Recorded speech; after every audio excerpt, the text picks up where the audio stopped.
We need to pick up one more member to have a quorum, so if you don't mind us delaying a few to catch at least one. Have you heard from him? There's one. Call him. There we go. I told him not to worry, you'd be here. Fresh out of the ditch. We were about to start talking about you. Too late, we started. How y'all doing today? Good, good. How are you doing? Hey, bud. Good, good, good. We're gonna watch a cartoon. All right, my favorite. Anybody heard from Heather or Seth? I talked to Heather earlier today. She said she was gonna be here. Okay. Seth, hoping he'll be going back to work tomorrow if he has clearance. Okay. She been sick? She okay? COVID, You have a lot of effects. smell and taste.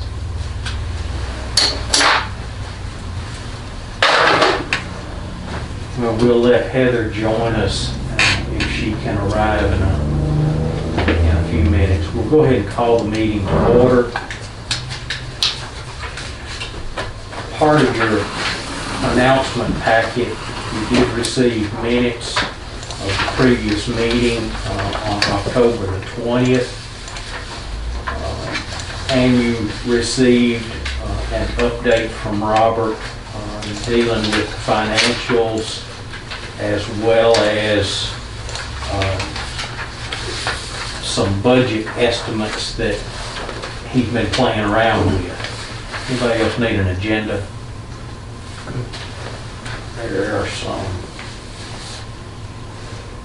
You've had an opportunity to look over the minutes of the previous meeting. I'd entertain a motion to accept or edit those. Make a motion to accept as they are. Is there a second? I'll second. Have a motion and a second to accept the minutes as they were presented. All those in favor say aye. Aye. Any opposed say no. The treasurer's report showed a beginning and ending balance of $152,831.5. There had been no transactions since our last meeting, no ins or outs on that financial report. And then Robert had put together a template for a budget that was also attached as a back page to that. And I'd like to thank the mayor's office and Amy for helping get the right format. It would just be a plain old Word document like Big House did. Come in. There at the table or over here, either one, whichever. Save your seat. Sir? I got your back. Appreciate it. Are there any questions or suggestions about the budget document? I have a question for Miss Beasley, and when we get to that portion that may possibly affect another entry into this. So I think before we accept it, is that, We can do that toward the end of the meeting after we talk with Lacey. because it may not be a non-starter anyway, but I just want to make Okay. sure that we're accurate. I have one also. It may be the same one On a budget, related to the budget and the services. if you would approve the treasurer's report tonight, I need a motion and a second to do that. And again, there had been no activity in the last month. Make a motion. Second. Have a motion and a second to approve the treasurer's report. All those in favor say aye. Aye. Opposed say no. It is done. We're going to juggle the agenda just a little bit and try to better accommodate Lacey. She had a second meeting this evening, and by bumping her a little earlier on hours, it should free her up so that she can go and participate in her second one. The discussion tonight will focus around getting an update from On the retail strategies, as you're aware, we did do an open meeting last week to fact find and gather information. Different members of the community were invited to participate in that, to learn more about what retail strategies can and will do. And then we do have, if we are in agreement tonight, we do have the contract that Lacey has proposed, and it has been edited and reviewed. And I think we're in good shape on a clean copy on that. So I'll kind of open up the board meeting for discussion on the retail strategies. Lacey, if you have anything that you need to offer us that wasn't said the other night, and welcome to you. Thank you so much. I just enjoyed being in your community and visiting with all of your community leaders recently, and so thank you. I'm very excited that you're considering this partnership and what we can do together. So I'm more than happy to answer any questions. I see a lot of familiar faces, and appreciate you giving me the chance to walk through our value proposition of what a partnership would be like. So, now that you've had a chance to absorb some of the information that I shared and think about it, I'm more than happy to answer any questions you might have. Are there any questions that have developed since last week that, Scott? I have a question relating to the contract. I've got a couple of areas that I've got questions about. And the first one is section 1C. Towards the end of the paragraph, there's discussion about being one market visit per year, and additional visits would be paid for by the client. Based on past relationships with other municipalities, how often do you anticipate needing to travel here, and how much is that from a cost standpoint, just roughly, so that we can perhaps add that to the budget? Thank you for bringing that up. We guarantee one visit a year. If it's on our accord that we have additional visits, then that cost is not passed on to you. In the event that there's a special occasion where you would like for us to come visit, maybe to make a presentation or something of that regard that is outside of our normal scope, then we would mutually agree upon that in advance to doing that. So we would not come to the market and pass that cost on to you unless you agree to it in advance. And typically that would be on your accord. So for instance, this would happen if you wanted us to come present to the Rotary or the Chamber or something of that nature, where our market visit wasn't specifically to look at sites or to meet a prospect that was looking to invest in Hartsville. Lacey, would that cost be a flat fee, or would it be mileage, hotel, and per diem? It would just be mileage, and fortunately being in Birmingham, that's an easy day trip. That get your answers? It did. The other question I had was on section 9 under standard terms, 9A, affiliated services. I read through that, and I was just curious if you could give an example of what third-party affiliates you might need to bring in, and what we might anticipate for cost on that as well. For instance, at our meeting last time, we talked about the hotel feasibility study. Yes. And that would be a good example where that would be an affiliate and a separate company and a separate fee that would not run through retail strategies. So retail strategies would not absorb the cost of updating your hotel feasibility study. In the event that you want to do a residential feasibility study, for instance, it might be something that we recommend and suggest, but then it would be up to you to negotiate directly with that vendor to determine the cost and pay them directly. Okay, thank you. Right. Lacey, One thing Oh, yes, go ahead. No, I'm sorry, go ahead. One thing I did want to ask the board after our last meeting was about our point of contact. So currently we have Mayor Chambers as a point of contact, which works, but this contract is structured through the IDB. So I asked our attorney about that, and he suggested that maybe we say the chairman of the IDB and or the mayor of Trousdale County. Is there any reason why that would not be agreeable to the IDB? I completely agree. That I was think that's a logical way. yeah, that to was do one it. of my questions for you is if we could offer that so that the chairman of the board would have the POC in partnership with the mayor as well, just so that everyone's in the loop. It does state that the POC also signs the contract, if I remember correctly, or is the one who's notified for everything. So we'll just have to make sure that we keep that completely updated. Thank you. Right. So. Other questions? Yeah, I completely agree. That was something that I ran across as well. Back to your original subject. For budgetary purposes, can you give us we had a hotel feasibility study, but it's outdated. It'll need to be renewed.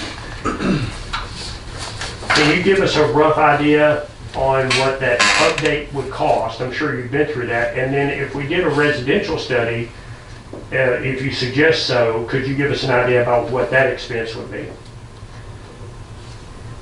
We don't conduct those studies ourselves. We recommend a company called Core Distinction. And off the top of my head, I'm not sure what those rates are. They used to be $9,000 for the hotel feasibility study if that was conducted from scratch. Now with yours being a refresh of what you've already done, if it's the same company, I imagine it would be less than that. And the residential feasibility study, I can do a quick search here. Let me see if I can find that. I won't hold you to the penny, it just gives us a good idea. That was 9, wasn't it? That was section 9. I think that's the cost of the original hotel study. And so that's about the right dollars for it. And I would assume a refresh would not be as expensive as a full-fledged one. I kind of guesstimated around 50% of the original, but I don't I know. would too, but I have no clue if that's valid. And that, I would be more than happy to put you in contact with the company that does that and might want to contact there.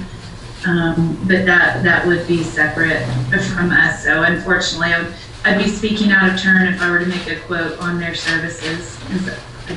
I haven't spoken with them specifically about the situation. I had one more question. I think Scott and Heather hit on, I think we were all hitting the same flags. One more question I had is, in your experience with retail business as you're going to be soliciting, how important or how prevalent is a pilots program?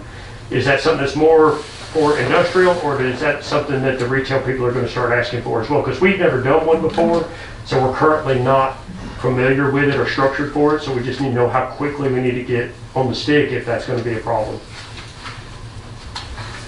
Well, you have the first most time-constraining challenge already established, which is that you have the IDB. I think that's really important. We have an attorney that we recommend. It's Jay Moneyhunt, who works with Martin and Top with Bathbury & Son in Knoxville.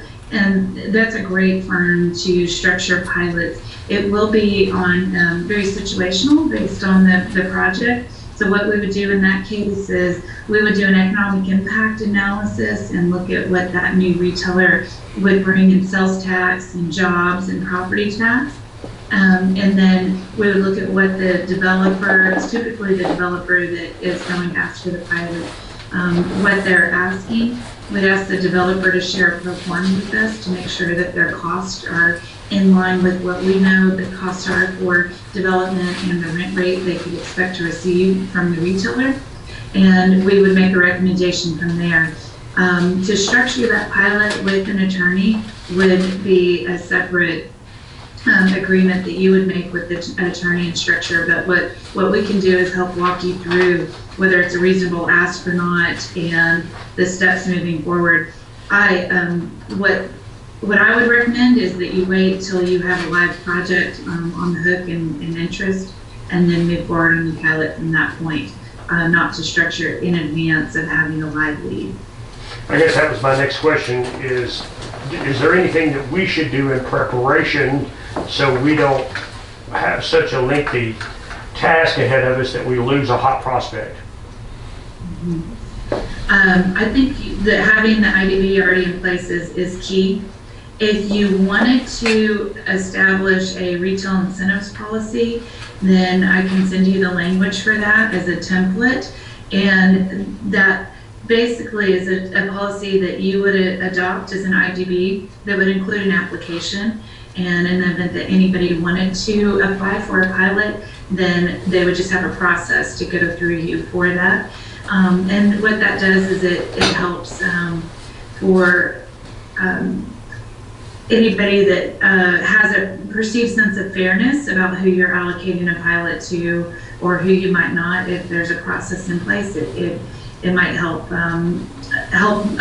keep it as a smooth process moving forward. So that would be the only thing, and I'd be more than happy to share that language with you. But as it stands right now, I'm not sure that there's any steps you can take in advance, or that I would recommend you take in advance that you haven't already taken for the pilot. Daniel, what's your opinion on that?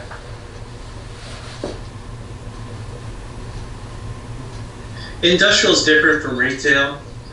For us to have a pre-established pilot program in attracting industrial businesses is very attractive because it establishes us as a community that has thought about incentives to offer an industrial prospect. The size of the facility is generally much greater, so are the jobs, and the wages are different considerations than that of retail. So,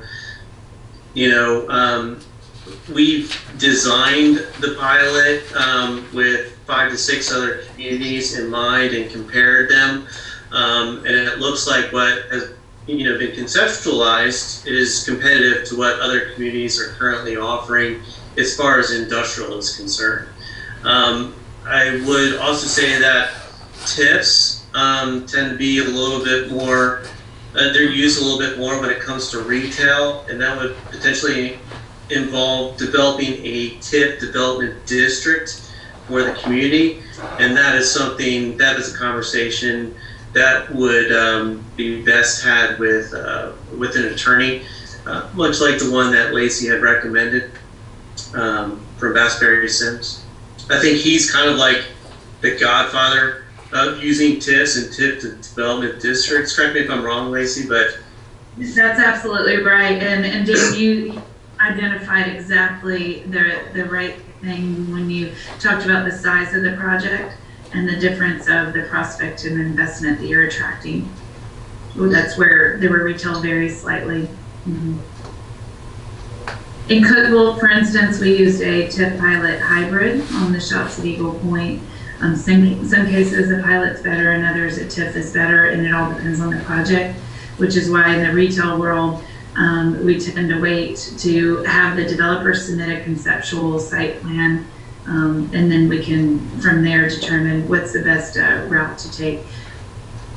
So for instance, a redevelopment of an existing shopping center, the increment on the tax increment financing, the increment of property tax is so minimal that sometimes that can be a challenge.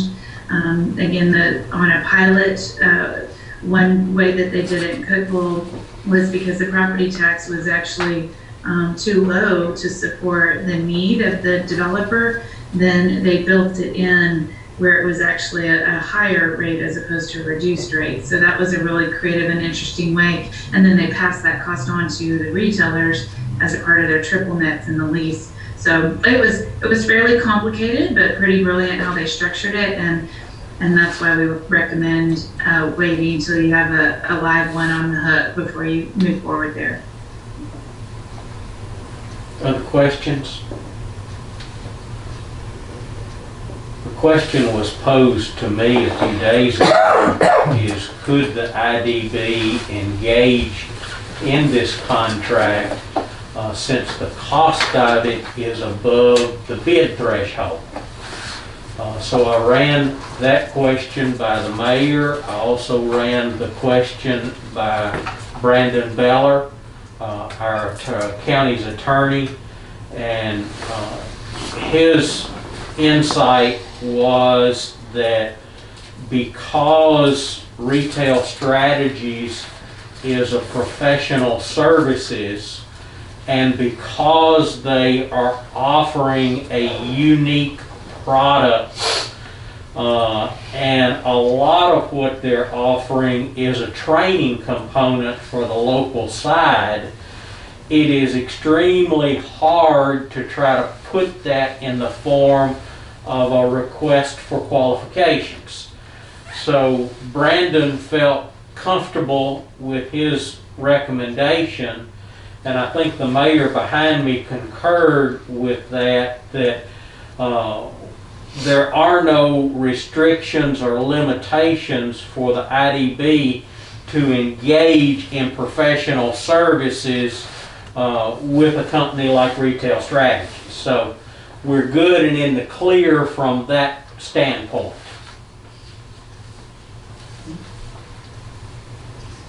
Mayor, you got anything to add to that comment? No, Mr. Butler and I talked, and we've come to the same conclusion there that, you know, there's some advisory services in this and that it falls more under the professional services statute, and outside of that there really is nothing other than the IDB statutes governing procurement for IDBs, and that the nature of the service they're offering is professional services, so we didn't think there was any cause for requests for qualifications. And so,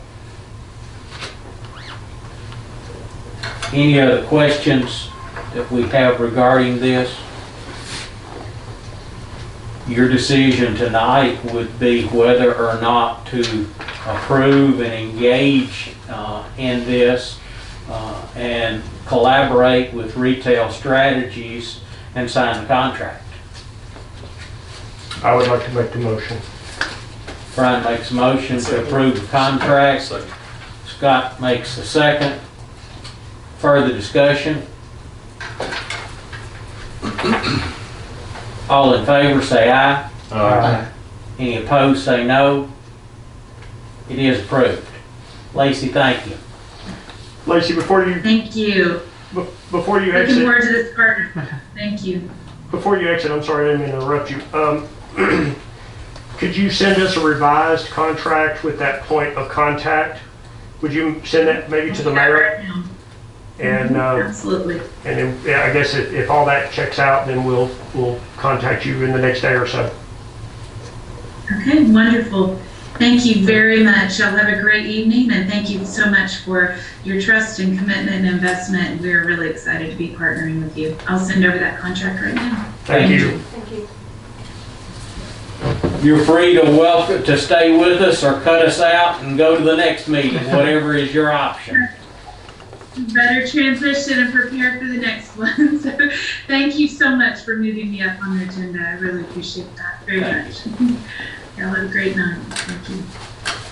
Let's go back to the agenda. We'll pick up at item number 4, which is sewer easement on the Anderson property. Just to give you updates, the easement has been signed by both parties. I talked to Brandon yesterday, and the easement has also been recorded.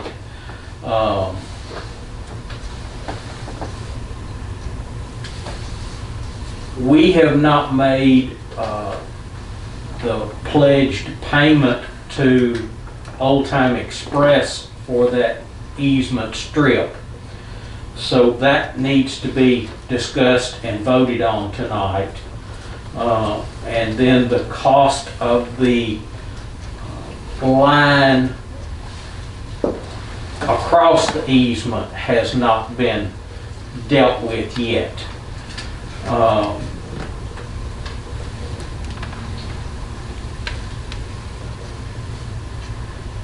we'll take care of, any discussion from any of the members before we get into specific nuts or bolts? We did approve an amount up to a certain point earlier. to We did. include these things, but you may want to be specific. The easement that we had discussed and negotiated with Old Time Express was for $1,500. And that would be paid by us to that company. So that's one item that we need to discuss and vote on tonight. We had pre-authorized that. Now that the easements have been signed and recorded, it's our turn and our commitment to pay for that. Make a motion to make payment of $1,500 for the easement. Is there a second? I'll second. Have a motion and a second to authorize payment for the easement of $1,500. Any other discussion? All in favor say aye. Aye. Any opposed say no. It is done. Could I get a copy of the recorded easement to put with the minutes? I don't have the recorded easement. I do have a copy of the, where both parties have signed. I can get a recorded copy from Brandon. I'd rather just have it all there so it's Understand? not a bunch of copies. Yes.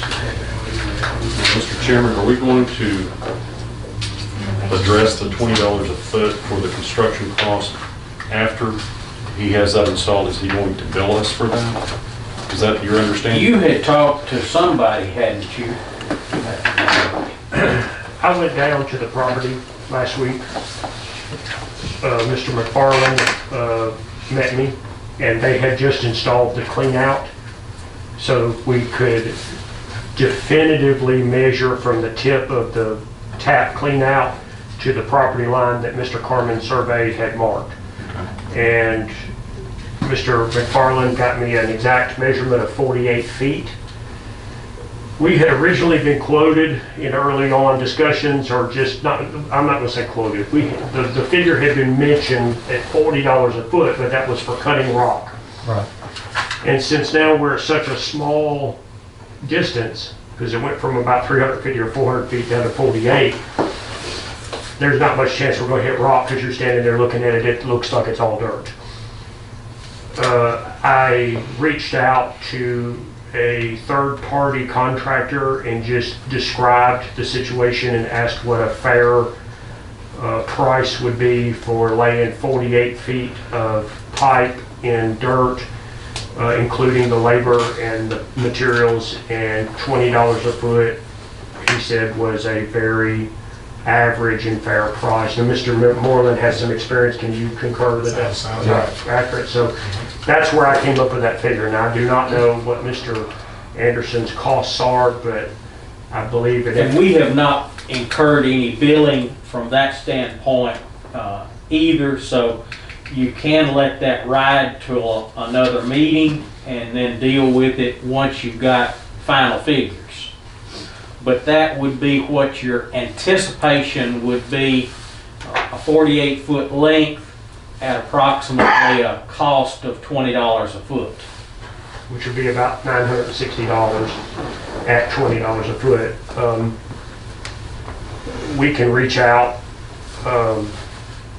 since your time is short, I can reach out, or somebody can reach out to Mr. Anderson and discuss that with him and see if we can come to an agreement verbally, and then we can come back at the next meeting and agree on a definitive figure if that works. I just put it on this agenda so it would be fresh and in front of you and you'd know what's coming at you. I guess my point was I didn't want to let a lot of time pass and then get a $3,000 bill. I think we need to wrap it up. What do you suggest? I would say reach out to Anderson and he was using Lewis Beasley as his construction company.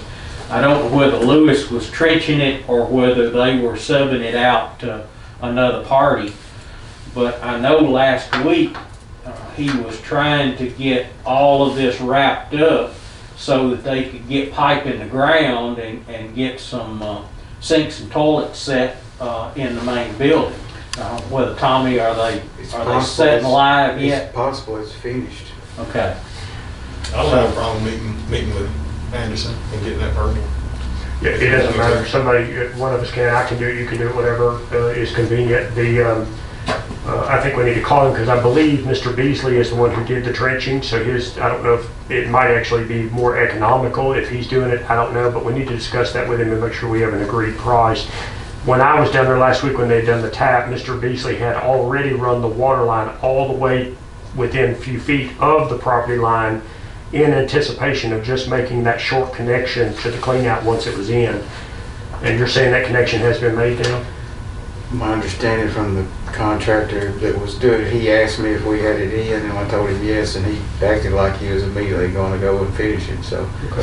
if he did, he's possibly already done it. Okay. Well, I've got Anderson's phone numbers. I'll give them to you at the end of the meeting. I'll let you, I don't think he needs another face in the middle. Okay. You've already had some discussion with him before. okay. Let's not confuse him. No, Confuse the that's fine. situation. You know, seriously, he's been working with you before in that way. But if you want me to, I will. But No, I can handle that, it's no problem. So I've got his number as well, so Okay. that's no trouble. So I'll reach out tomorrow and do that. Well, that's just one thing that you're gonna have to finish cleaning up.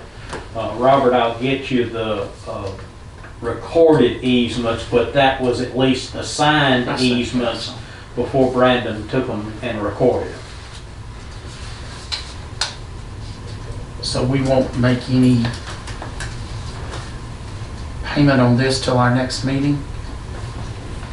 It's not gonna slow anything down or make an authorization I about don't this? think it's, I think he's probably done, so I don't think we're slowing him down, so we just need to compensate him for that expense. But I think we need to discuss it with Mr. Anderson and make sure what our Okay. exact figure is. So yeah, I would think if it's okay with you, Mr. Baylor, we just kick it down the road until the next meeting, and Okay. I'll make contact tomorrow, and I'll be happy to fill everybody in by email as soon as I make contact. But and if it requires something immediate, then we can readdress that, but I don't think it We will. can do a call meeting. Sure. Okay. I was gonna say, if you want me to make a motion for an email decision, if there needs to be. Let's let Brian do his work first, and then we'll see where this lands, and if there needs to be a called meeting to address that before the end of the year, then we can do that. That was another thing for us not supposedly meeting for the rest of the year, right? Right. This group typically would not meet in the month of December, so this would be our last one for the year. But if there needs to be a quick called meeting, that can happen. I think the governor's office is still authorizing the use of Zoom technology. So if we needed to do a called meeting and conduct it by Zoom, that way everybody wouldn't have to physically be present, and it'd still be a legitimate meeting. Right.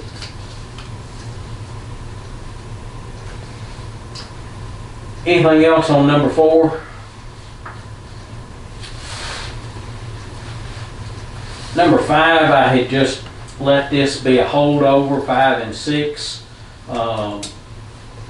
I have not received any requests for the fund disbursements like that we had developed.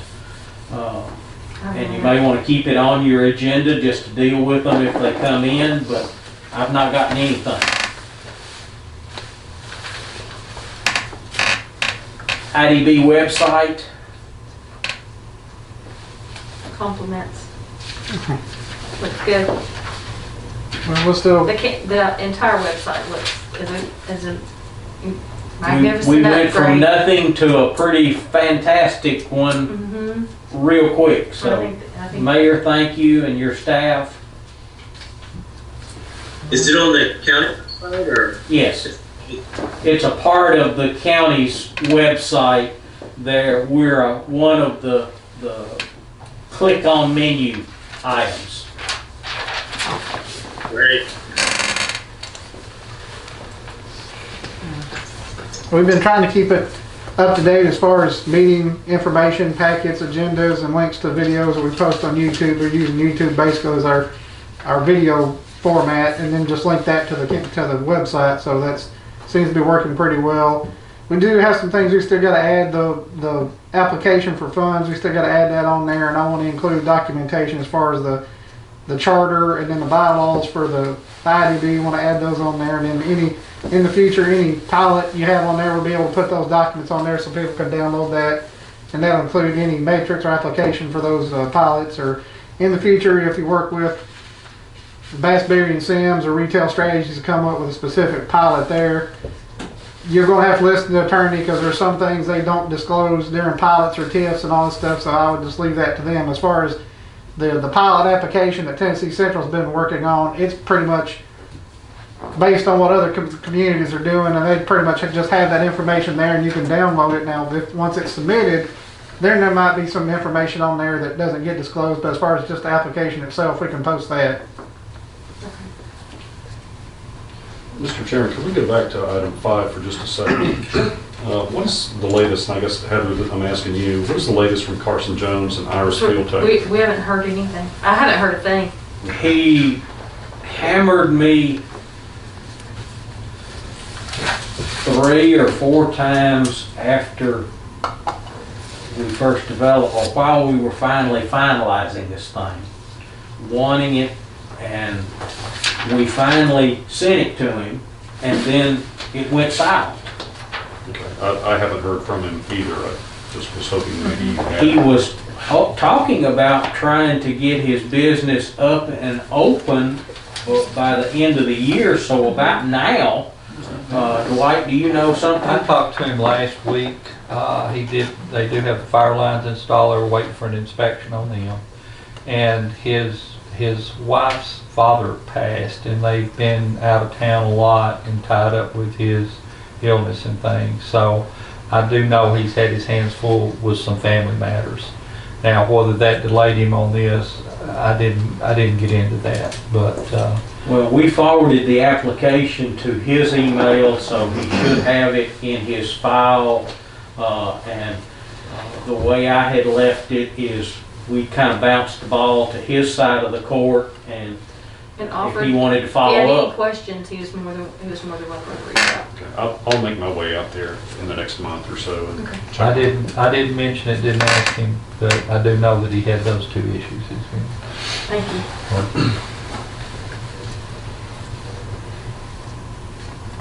On 7, anything else on Retail Academy that you all have participated in? I know carts were shared the other night, last week, but We participated in an online group discussion as part of our Retail Academy 201. We were the only really chatty people in there. I expected there to be more disclosure, but there wasn't. And I can only take it and talking to Lacey and Elliot, I think his name's Cook, I can't remember. Elliot Cook, who's also Retail Strategies. We seem to be ahead of the curve on the information we've got. A lot of the stuff they were asking for, we had already done as part of the pre-homework they gave us going into the Retail Academy, and it was just basically getting information for properties together, speaking to the property owners about whether they'd be willing to lease or sell, kind of what price they were looking at, would they be willing to subdivide it, those kind of things. We already had all that information together, so we seem to be ahead of the curve, and once Retail Strategies comes on, that we should be able to provide them a pretty good bit of information to ease that process. We just in the last, nothing much has happened since our last meeting, except for what the mayor just described, but we did just receive an email in the last day or two about, I guess what I'm assuming is the final phase of this year's 201 Academy, so we have some homework to do, and I just briefly read it today. I haven't looked into it, so not much has happened yet.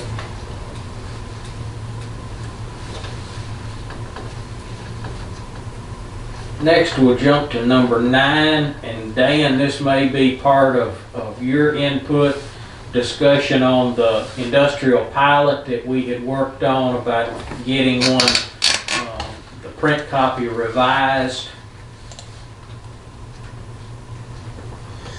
Yeah, so I've talked to an attorney about it, and as I've mentioned before, compared it to a lot of other communities throughout the state of Tennessee. It's actually an amalgamation of programs from the state and other communities. It's very competitive, comparatively speaking. I was under the impression, has everybody seen it, by the way? Does anybody need it?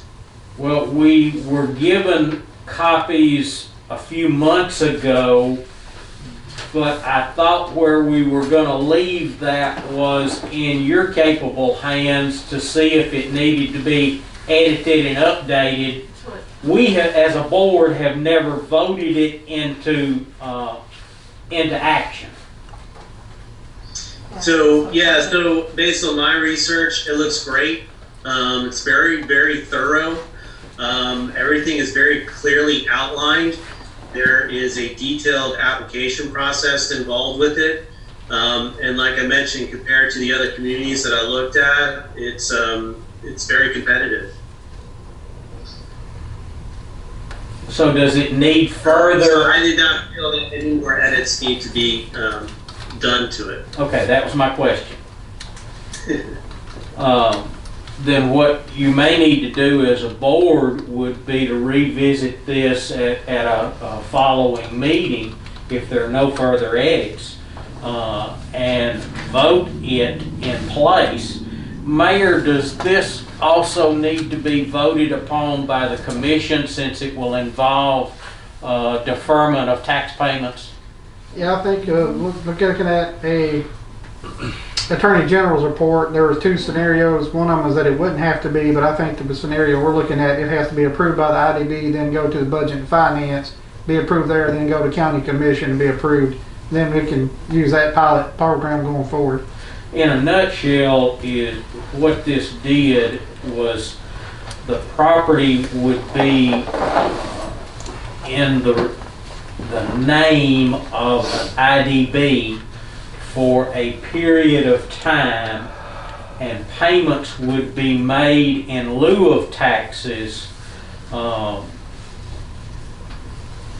and then after that satisfactory period of time, the property would be transferred to the business owner. But the IDB is a tax-exempt organization, so while it was nested under the name of the IDB, the taxes, property taxes on it would be deferred. That's kind of in a quick nutshell what this thing did. Would not each specific contractual obligation with a specific industry have to be approved, Mayor? Not just the concept, but wouldn't each one, because there would be various... There may be various time frames set up for each business because the application process you went through, it was a point scoring process, and depending on how your points were scored, an individual might qualify for a 3-year exemption or a 5-year exemption. So that would vary on a client by client basis. That's my point, but would that have to be approved specifically each time I don't by the think county so. commission and everything if the concept I think is you approved? approve the program with the pilot matrix, and if anything falls inside that matrix, then Matrix it's would be pre-approved. Okay. And it runs through that scoring matrix, and it's based on job creation, wages, investment, and then residency. You're just re-examining the matrix with each client that comes before you. I understand. I just wanted to make sure that... Dan, are we on the right track? Yes, sir, and it also details what businesses are in fact eligible for consideration of the pilot. If you wanted, there's something in there that says like service-oriented industries. which potentially could include, retail. You could always, take that out if you were inclined. It includes industrial, data centers, distribution centers, and office spaces, plus service-oriented businesses. As it stands now, it kind of brings up a good point, though. Once a company completes the application, once they fill out the eligibility matrix, who scores it? I would recommend that the IDB board score it. I read that, but it's been a while, but it seemed to be fairly self-explanatory on how to. There are also, just FYI, there are other communities that have this same eligibility matrix, and they use third parties to score it and then provide an opinion back to the IDB. So that would also be potentially available to you. Who do they typically use? They use an attorney, they use an outside firm? Who would they typically use? Yeah, outside attorney or an outside firm, somebody that's familiar with this structure. It's very prevalent in the state of Tennessee, this eligibility matrix. I work, our attorney is Bob Rochelle. He's extremely knowledgeable about this. And then also, I don't know if Brandon Beller has any experience with these, but he would be someone good to show it to, just so he can kind of comb through it and see any irregularities that might be present in it. I would recommend that we check the boxes prior to even utilizing the services of a third party. It'd be my recommendation, based to make sure we're not make sure we're not going to and pulling, because this third party is gonna take from a budget of ours, correct? Sure. So I think we need to make sure we've got a formula for checking the boxes, whether it be Dan first with us or Dan or us, and I'm not sure we need to create this formula specifically. And I will review that pilot. I apologize, Dan. I literally put it in my notes that you were coming back to us with changes or upgrades and didn't even review it again before the meeting. I just reviewed it. I'm falling back on you. So I can resend it. I'm more than happy to resend it, so it's at the top of your box if you'd that'd like. be great. It. If you'll resend it, and we just really need to figure out if we're going to be strong within the community for this board and a new direction, then we really need to make sure that we know who we're presenting in the first place, because they're going to come to us anyway and ask, who is this person, what's going on? So we need to know what we need to check the boxes ourselves first before we take it to the third party, before we waste all of our money. Right. I think if you'd like me to get contact information and reach out to them and find out the costs of having somebody look over an application once it comes in, I am more than happy to go ahead and do that. And I appreciate that. That'd be great. I think we're definitely going to have to get educated about this, and this is Scott and I sat through a couple of breakout sessions at the governor's conference, and this is a vast labyrinth of tax maneuvering, and I'm telling you, it's going to be over our head, but Legally, they're very complicated. we're going to have to get educated enough that we can even understand what they're trying to explain to us. And understand that. Well, the company is always going to have a lawyer involved on their side. So I think we're going to probably need to go ahead and make a relationship with either Rochelle or Bassberry or whoever, and make sure that we have a relationship established and we kind of understand what we're supposed to be doing when we come across this sort of thing. And they can probably give us an education. So I would imagine that we're going to have to pay for a consultation at some point from one or both places and decipher how to be prepared. Does that sound about right to you? Yes. Agreed. Because it's going to be vast, and I would actually encourage that if and when we have that consultation, that as many of board members that are available we sit down together so that not just one person is absorbing this, that we all have our own questions and we all can absorb collectively and try to learn more about it. Because it is very complicated. I sat in that breakout session and 3 seconds into it, I had no clue what they were talking about. They could have been talking about alchemy or rocket science, I didn't know. And the only thing that could have made you feel better about that is to sit in the one about the TIFs. That was, they basically said, go hire an attorney. Or try it. I think that's what Dan said today. Brandon Beller would be good to just kind of involve in these conversations. I don't know what experience he has with these. The county attorney in Macon County helped. We landed a baby Nove up there. It's a food processor, 150 jobs. And the county attorney negotiated directly with the company's attorney on that pilot, as well as the IDB. Well, I think you've kind of got a path to follow here. We don't have decisions to make tonight, but we do. This needs to resurface on a future agenda and then keep it moving. Agreed. And I forwarded, there was an email sent out July 13th that had that pilot application and the Thank whole you. thing attached to it, and I forwarded it to you again, so you should be able to have that. Be at the top of your mailbox. Thank you. Kind of brings us to the end of our discussion items tonight. What else? You just want to go back to that budget. Oh, yeah, I do. I'm sorry. Somebody, I forgot I deferred that. You want a motion? The questions that you all had that were tied to Lacey's presentation, did they either get answered or do they need to be incorporated into this budget?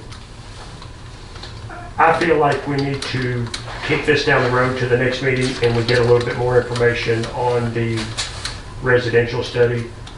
No? no, Oh. I was agreeing. Oh, okay. I shook my head the wrong way. Yeah, you had me scared for a minute. I think we need to get a little more information on the updated appraisal for the hotel feasibility study. And we need to get an idea, somebody needs to contact these folks, and I'll get the information from Miss Beasley and get an idea about, at least if they can give us a rough estimate on the residential study, if these are tools that we need to acquire to help retail strategies do their job better, then we need to do that. And then maybe at the next meeting we can incorporate that in the budget and have a more accurate budget.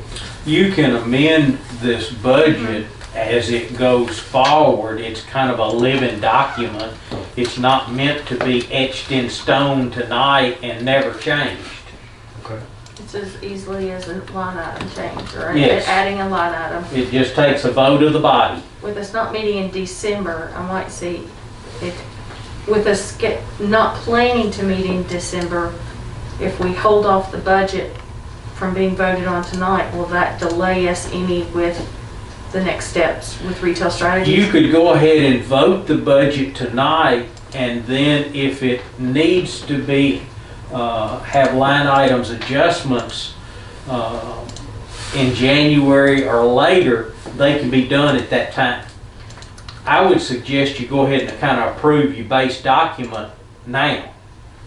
I think the whole purpose was to bring us into compliance with the comptroller's office and to assign line item categories to these. Sooner is better than later when you're trying to do that. So I would highly recommend you go ahead and vote on it. You can always do your budget amendments later if needed.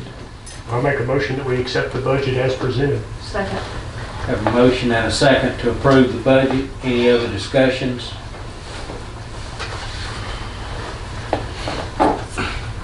All in favor say aye. Aye. Opposed say no.